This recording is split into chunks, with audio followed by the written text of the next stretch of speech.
এই জামাত ইসলামের কোন মানুষ মসজিদে দারসুল কোরআনের প্রোগ্রাম করে, তাইলে তুমি বাধা দিবা কেন? তুমি মসজিদ ভাঙচুর করবা কেন?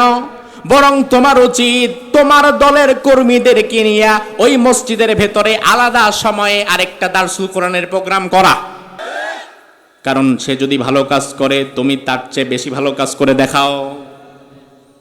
কিন্তু সেটা করার ক্ষমতা তোমার নাই, কারণ তুমি ভালো করেই জানো আমার দলে যারা আছে দারসুল কোরআনের জন্য ডাকলে লোক খুঁজে পাওয়া যাবে না, চাঁদার টাকা ভাগ করার সময় ডাকলে লোকের অভাব হবে না।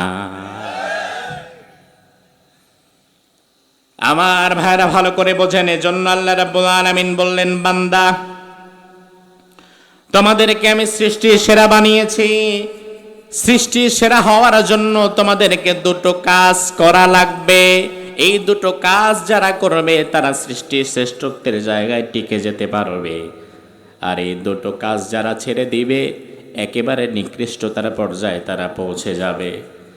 এক নম্বরে আল্লাহ বললেন তা'মুরুনা বিল মারুফ, দুই নম্বরে আল্লাহ বললেন তানহাউনা আনিল মুনকার। এক নম্বরে আল্লাহ বললেন সৎ কাজের আদেশ দেওয়া লাগবে, দুই নম্বরে আল্লাহ বললেন অন্যায় কাজে বাধা দেওয়া লাগবে।